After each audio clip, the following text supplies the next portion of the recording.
Hey guys, how's it going? Today I want to speak about the subject of, can something be at two places at the same time? Well, it really depends on what you mean. If you're talking about splitting yourself into two and being literally at two places at the same time, well, that's not very possible, unfortunately, except if you're in a movie and stuff like that. But if you're talking about really being in two places at the same time, well, in retrospect, you can actually be in two places at the same time, because if you think about it, well, first of all, you could be speaking here, or as I'm speaking now in this video, and then at the same time, you're getting what I'm saying in whatever part of the world you're listening to this video or you're watching it. So I could be in multiple places, even more than two places at the same time. Could be in hundreds of places, millions of places, billions of places at the same time. So that's basically what I feel is the correct answer to being split in two ways. But now if you're talking about like the fantasy of, for example, having a job like in some movies where you would be basically, you'd have like a twin and you'd be able to literally work two jobs at the same time, or be in two places at the same time and literally have two different lives. Well, that's more in the realm of fantasy, but you can have things and you can work up to things such as passive income, which would basically be in some way two places at the same time. But I do think that I do like the concept of this two places at the same time, because if you really think about it, well, for example, we have different jobs, different lives, different places that we need to be in this world, just because the world has become so big. And so, even though, I mean, what I'm trying to say is that the world is so big, but at the same time it's so small, because basically what's happening is that we have planes, we have cars, so we get to travel big distances and stuff like that. So by having, for example, phones, by having the internet, we can literally be in India and still have in somewhat a conversation or an evening with our family in America or whatever part of the world you're from, just by calling and by even having a FaceTime or a Skype, a messaging service or whatever it is, and you can even see the person, which is kind of amazing.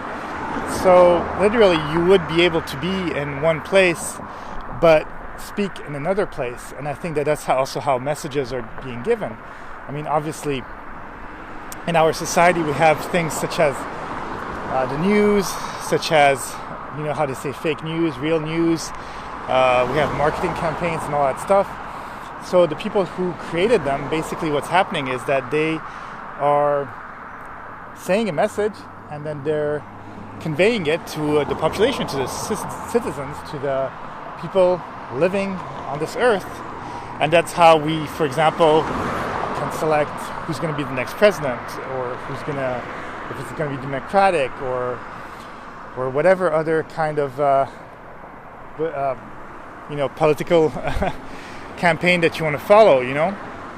So that's the thing, and that's why it's also kind of scary sometimes, because what could happen is that basically, well, if somebody wants to take on a message and propagate like fake news, and I'm not talking about being Democratic or Republican or whatever it is, because I think both the messages are trying to convey something that's kind of positive in whatever way it is.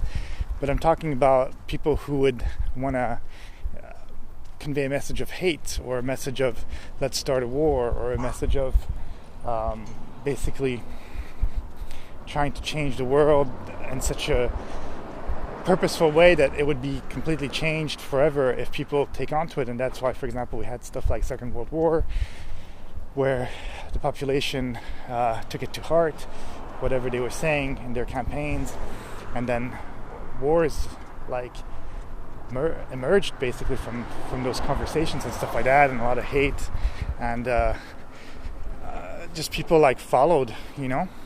So that's basically what I think about all these facts about basically being in two places at the same time. You can definitely be in two places at the same time, especially with the technology that we have. You can't physically be there, but you can be there in sort of a spiritual, soulful way. And even though your physical aspect will not be in two locations, your communication, your thought can be in hundreds and hundreds of locations. And I think that's actually kind of interesting, because that's where the idea of the soul comes from, in some way, where you can convey a message to someone and it just kind of stays in the head even years later, and you can even think about it, and that's how the soul works in some way. So that's it. That's all I have to say on the subject. Have a great day, and I will talk to you soon.